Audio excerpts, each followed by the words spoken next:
নমস্কার বন্ধুরা, আমি আরও একটা ভিডিও নিয়ে আসলাম। এটা হচ্ছে পিঠে ডিট্যান করা দেখাবো। তো পিঠে প্রচণ্ড ওনার ডিট্যান পড়েছে, মানে ট্যান হয়ে গেছে আর কি। ট্যানটাকে রিমুভ করার জন্য এই ডিট্যানটা করতে হয়। তো কিভাবে ডিট্যান করব তো দেখালাম। প্রথমে এখানে দুটো ক্রিম দেখাচ্ছি। দেখো, এটা হচ্ছে পাউডার আর এটা হচ্ছে ক্রিম। এই যে এটা হচ্ছে ক্রিম, আর দেখো এইটা হচ্ছে পাউডার। ঠিক আছে, পাউডারটা আর ক্রিমটা দুটো একসঙ্গে মিক্সড করতে হবে। তো ওই মিক্সড যখন মিশাবে আর কি, মিশানোটা যেন খুব ভালো করে হয়। মিনিমাম 5 থেকে 10 মিনিট ধরে ভালো করে মিশাতে হবে। কেন কি, এই পাউডারটার মধ্যে একটা দানা দানা থাকে।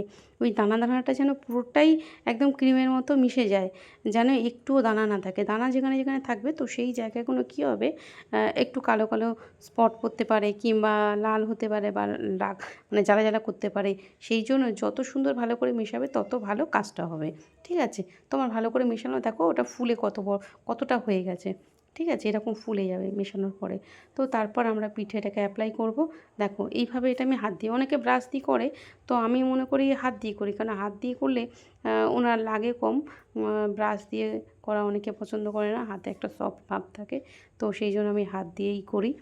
কাস্টমারও পছন্দ করে। তো পিঠে এভাবে আমরা ট্যানটাকে রিমুভ করার জন্য এই ডিট্যানটাকে অ্যাপ্লাই করছি। তো ডিট্যানটা অ্যাপ্লাই করব, আর এটা রাখবো হচ্ছে, এনার যা ট্যানটা পড়েছে এই অনুযায়ী আমি এটা 15 মিনিট থেকে 20 মিনিট রাখবো এটাকে। তো ডিট্যান 15-20 মিনিট রাখা যায়, 40 মিনিটও রাখা যায়। কীরকম ট্যান পড়েছে সেটার উপর নির্ভর করে ডিট্যানটা করতে পারে। ডিট্যান কতদিন অন্তর করা যায়? ডিট্যান করা যাবে হচ্ছে কি, তোমার যদি ট্যানটা কেমন পড়ছে সেই বুঝে, মানে সপ্তাহে 1 দিন করা যাবে, আবার 15 দিন বাদে করা যাবে, আবার হচ্ছে মাসে একটাও করা যায়। এটা হচ্ছে কীরকম ট্যান পড়েছে তার উপরে নির্ভর করে। এই ডিট্যানটা একটু সাবধানে যদি করেন, এটা বাড়িতেও করা যাবে, কোনো অসুবিধা নেই। একটু ভালো করে জেনে নেবেন, জেনে নিয়ে কোনো বাড়িতে মানে যে এইসব কাজ করে তার কাছ থেকে ভালো করে জেনে বাড়িতে খুব ইজি করা যাবে। শুধু মনে রাখতে হবে ওই দানা দানাটা যেন না থাকে।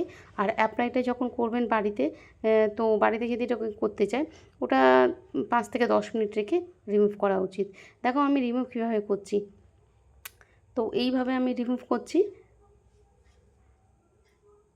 যেহেতু এনার ট্যানটা খুব ভালো পড়েছে, তার জন্য আমি এটা 20 মিনিট মতো রেখেছিলাম। 20 মিনিট পর আমি এটাকে অ্যাপ্লাই করেছি, তারপর 20 মিনিট রেখেছি, তারপর আমি এটাকে রিমুভ করছি।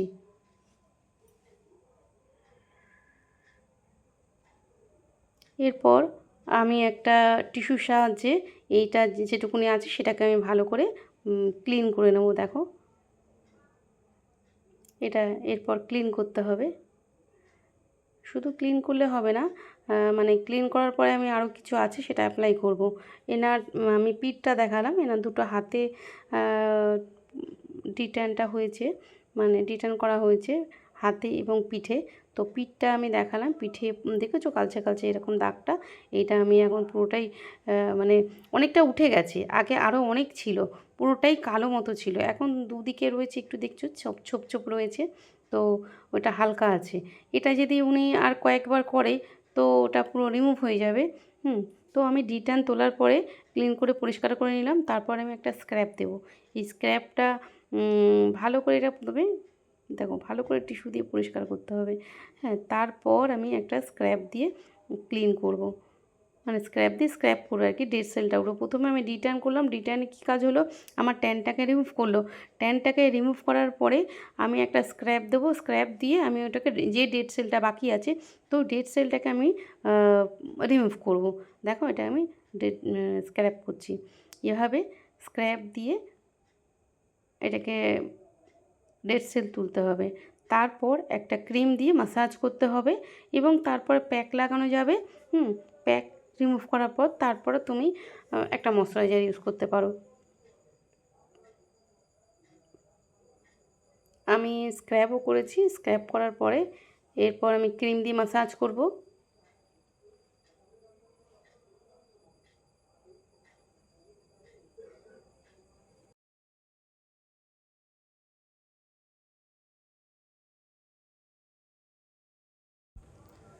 আমি ডিট্যানটা রেখেছিলাম 20 মিনিট, আর স্ক্র্যাবটা করছি স্ক্রাবের মানে মাসাজটা হবে 15 মিনিট আমি করব। এটা 15 মিনিট ধরে ওনার স্ক্র্যাবটা করা হচ্ছে, ডেড সেলটা তোলা হচ্ছে।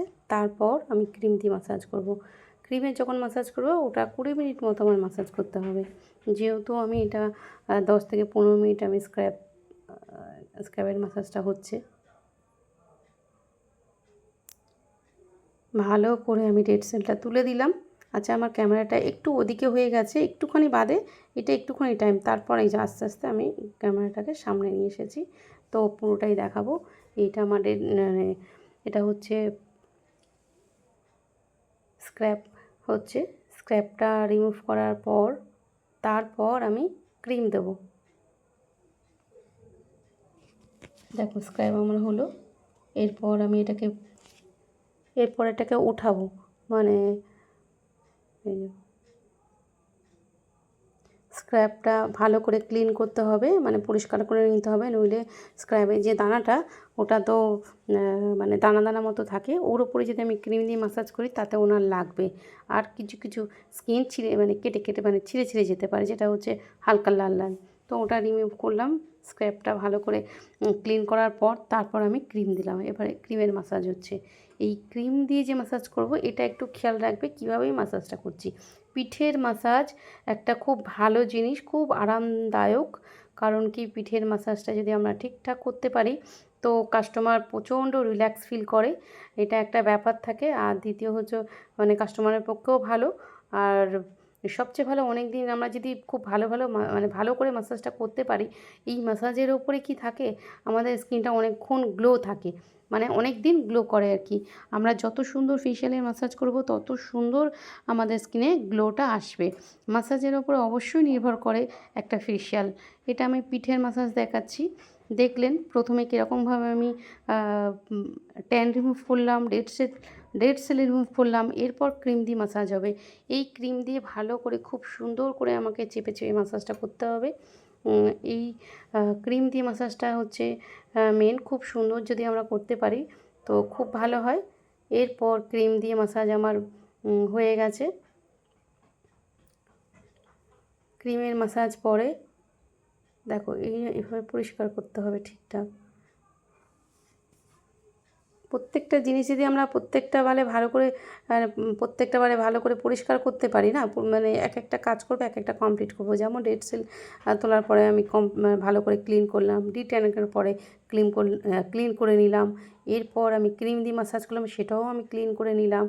এরপর আমি যেটা দেবো সেটা হচ্ছে একটা ময়েশ্চারাইজার। দেখো কতটা পরিষ্কার হয়ে গেছে।